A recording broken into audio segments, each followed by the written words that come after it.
So now Tiresias has arrived.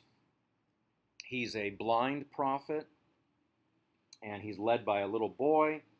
Um, Oedipus begins by paying homage to Tiresias and letting him know that he's the one that could be our champion. He could rescue us.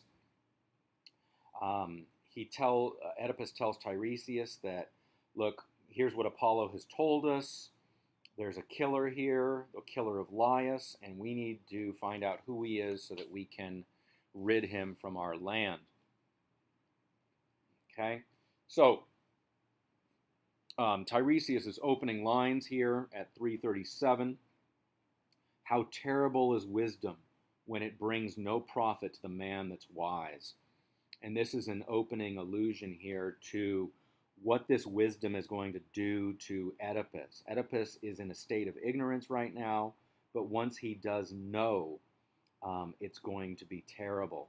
And of course, this kind of brings into question for us the idea that knowledge is always and everywhere a good, right? We normally think that it's always better to know than to be in ignorance. And yet Tiresias' opening lines are that to really call that into question and say, maybe in some cases ignorance is better than knowing. And Tiresias says, please, just let me go home, right? It's easier for us if we just don't have to go through with this. And Oedipus just doesn't understand this, doesn't understand why Tiresias would refuse him. And he says that your own words, Oedipus, miss the mark. You don't get it. You don't understand why I want to go and not tell you this. And Tiresias responds that all of those here in Thebes don't know anything about this situation, and he doesn't want to bring to the light of day his own troubles rather than call them yours. So Tiresias would rather just live with the knowledge by himself than make everyone else know it. Oedipus again, questioning, confused, doesn't understand it. Tiresias responds and says, look, I'm not going to bring this pain upon us both. Why do you question me? I will tell you nothing. Tiresias is refusing here. And now Oedipus just absolutely loses it. He is so hot-headed at this point, so quick with his temper. Calls Tiresias a villain. And Tiresias immediately responds to him and says, look, you're blaming my temper, but you don't see your own temper. They continue on with this back and forth. And Tiresias says, look, let your temper rage as wildly, but I'm not going to say anything. And then Oedipus continues on and says, yes, I am so angry. I'm not going to hold back. And I actually accuse you of being a co-plotter in the deed. And he says to him, if you had eyes, I would have said that you did it yourself. Right? Look at how quickly Oedipus went from frustration with Tiresias to now accusing him, saying, oh, this is why you're not telling me, because you want to save yourself. And so finally Tiresias says, look, I warned you, but now I'm going to have to tell you, you, Oedipus, are the land's pollution, right there at 384. You are the land's pollution. You are the miasma. Okay? And Oedipus says, like, how dare you say something like that to me? How do you think you're going to escape by saying something like that? Tiresias says, look, I've got the truth. That's my strength. I don't need anything else. Okay? All right. And now Tiresias, of course, still didn't understand it. Oedipus still didn't understand it, so Tiresias repeats it, said, I say you are the murderer of the king whose murderer you seek. So twice now it's been repeated here. Okay? And then Tiresias at 400 goes further. I say that you that you, with those you love best, live in foulest shame unconsciously, and do not see where you are in calamity. Okay. So Oedipus continues now with these threats. Look, how can you keep saying these? How can you keep accusing me of these kinds of things? But at 4:05, Tiresias says again, look, I've got the truth. The truth is my strength. Okay? And Oedipus returns to it and says, the truth has no strength for you because you are blind and mind is in ears as well as your eyes. Right? The irony, of course, is we know about what's going to happen to Oedipus here soon enough. And Tiresias now starts to pity Oedipus to some extent. You're a poor wretch to taunt me with the very insults which everyone will soon heap upon yourself. Okay? We know what insults are going to be soon heaped upon Oedipus, but he doesn't. All right? Okay. All right. So, the two men continue. They have their argument. Now, not only impugning Tiresias as he did at the outset, Oedipus, not content with that, will also impugn Creon, and says that he believes Creon maybe has put up Tiresias to this. Okay? Now Oedipus has a moment of great hubris here, saying, look, none of you could figure out how to solve the riddle of the Sphinx. None of you. Tiresias couldn't figure it out, and this was your task. And look at what he says here at 4:35. I came, I, Oedipus, who knew nothing, and I stopped her. I solved the riddle by my wits alone. And now you would expel me because you think you will find a place by Creon's throne. So look at that. I mean, what Oedipus is saying about himself here, that I'm the one who solved this. I'm the one who once saved this kingdom.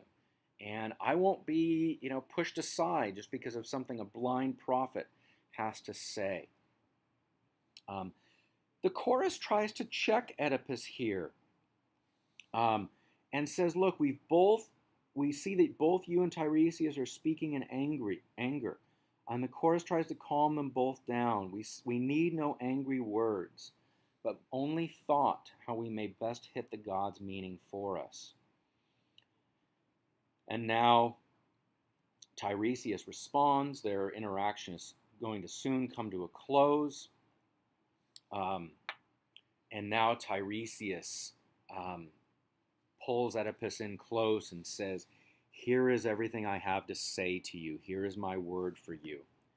You have your eyes, but see not where you are in sin, nor where you live, nor whom you live with.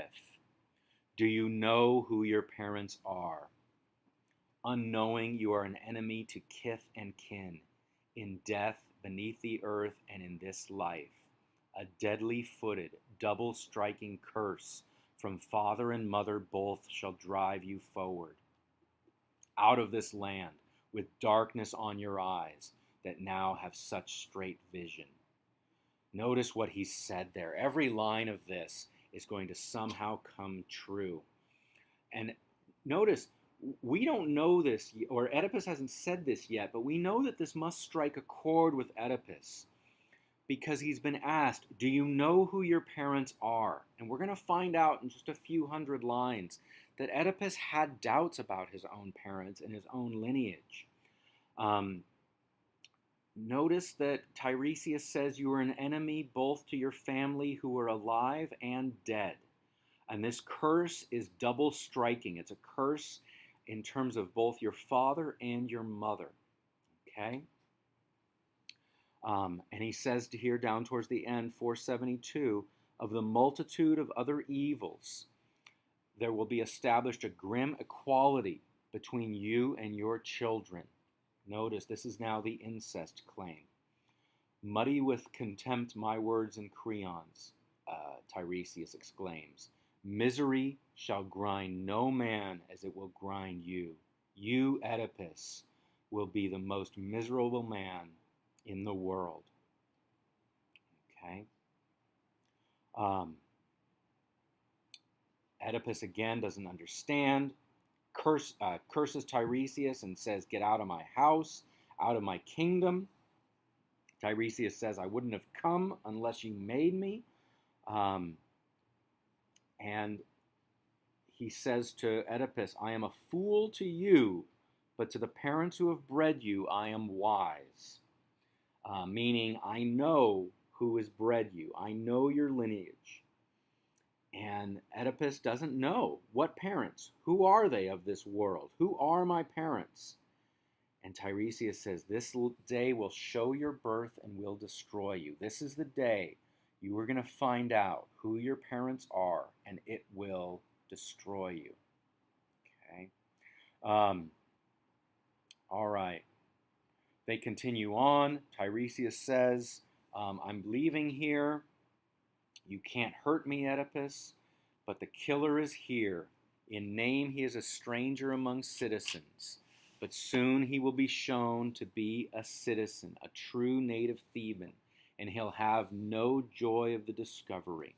Right? So we're going to find out that whoever was the killer of Laius was a native of Thebes, and he'll discover this news about himself, and he won't be pleased at this discovery. He will exchange blindness for sight and beggary for riches. So it's somebody who now has sight and riches, but who will leave here today with blindness as a beggar. He shall be proved father and brother both to his own children in his house. To her that gave him birth, to his own mother, he will be a son and husband, a fellow sower in his father's bed, with that same father that he murdered. Okay? The prophecy is now completely clear. This is all that's going to be found true of Oedipus. As is often the case with prophets, nobody believes the prophet. Nobody quite understands how what Tiresias is saying here could be true. But nevertheless, he has laid it out in absolutely explicit detail. And both Tiresias and Oedipus leave the stage, leaving only the chorus to digest this information.